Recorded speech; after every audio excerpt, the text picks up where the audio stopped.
Talk about creativity being an addiction. You're going to have your naysayers. You're going to have those that support it. You're going to have those that are going to say, you know what? No, too heavy for me right now. I'm not going to take this in. I'm just saying that something isn't right when it comes to the relationships that we have with creativity. We demand it, but at the same time, it commands us. And it will do things to us until we feed that beast. And sometimes that beast is the most beautiful thing that you've ever touched, smelled, just been with. And then it becomes a monster again. Unplugged, because we will always say yes to creativity. Totally uncut, because we all make mistakes. So turn it into a tool. This is Arroe Unplugged. Do you ever have one of those moments where you feel like you've just gone too far? That maybe that what you put down on paper was something that it's like, okay, where did it come from? Why did it come from? But you kept going anyway because you were trying to learn from it and you really didn't understand it. And then all of a sudden something goes ding and you go, wait a second. Wait. Now I get it.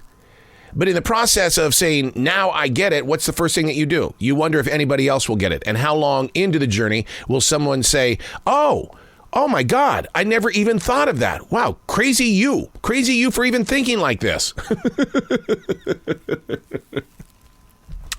I don't know. It's got to be this forest. This forest is the most beautiful thing inside my mind, body, and soul. It is a living, breathing creation that I get to step into. I'm lucky enough every day to be invited into this forest, to go through the several seasons that it does. Like right now, we're in the winter season, and we are 4 days fresh from a snowstorm.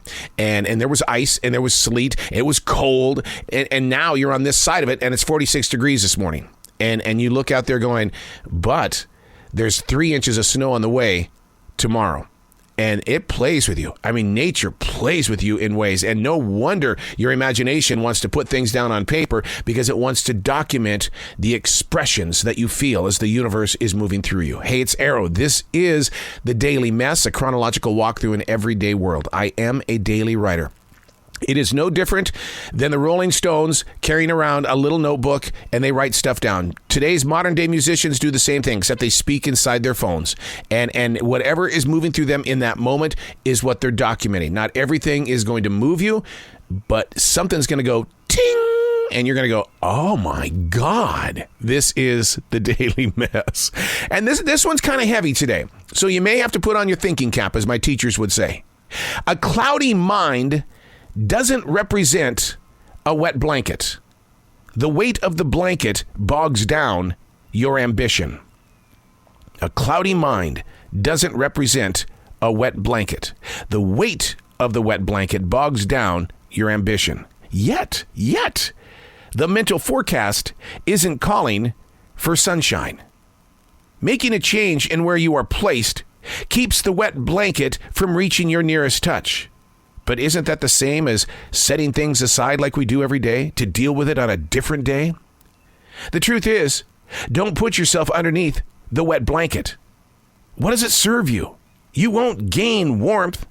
So many wear the wet blanket because they're convinced that the wet blanket provides comfort. I'll be okay. My body will dry out the wet blanket and everything will be fine. No, what's going to happen is, the longer you wear that wet blanket, you're going to start smelling like mildew. A new age of stopping the need to grow because you smell like mildew. The walls carry with it a scent. Throw away the wet blanket. So, do you have this same situation? You keep putting yourself beneath that wet blanket? Today, there's no sunshine. It's 8:21 in the morning, and I don't see sunshine because there's snow on the way. There's a big storm on the way. But for some reason, the mental ability that I want to have is being captivated by a wet blanket. And the reason why is because I need sunshine. I need light. I need something. And so what I have to do is and this is only an example, is I've got to tell myself, I don't need the wet blanket. I don't need the comfort of knowing that things are not as perfect as I would like them to be today. A cloudy mind doesn't represent a wet blanket. That's what we've got. A cloudy mind. You don't have a wet blanket. And if you continue to wear your wet blanket, you're going to start smelling like mildew. Getting beyond those moments where you go, I don't have any motivation. I don't have any inspiration. There's not enough fuel in my system to keep me going. And they want me to go to work? Are you kidding me?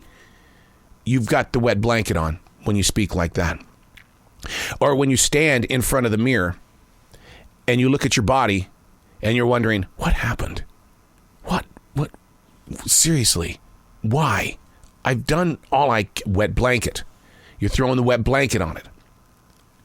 Learning to accept where you are, how you are, where you're going to be growing is what you're all about. Step free of the wet blanket. Throw it away.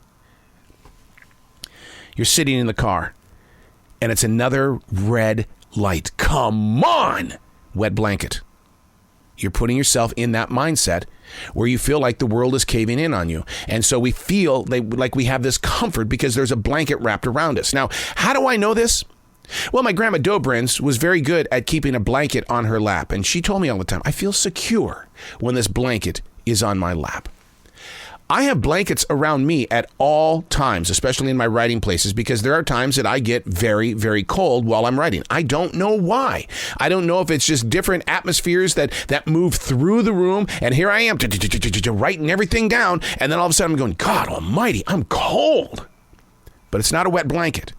And that's why we're talking about this today, is because when the wet blanket is placed upon your ambition for the day, you're going to smell like mildew because you've allowed something that is negative to stay with you for the day. You have a choice. The choice is winning. Winning is a choice. So is losing. Get rid of the blanket, the wet blanket. You don't need it. It's not going to provide warmth. I'm Arroe, and that's the Daily Mess.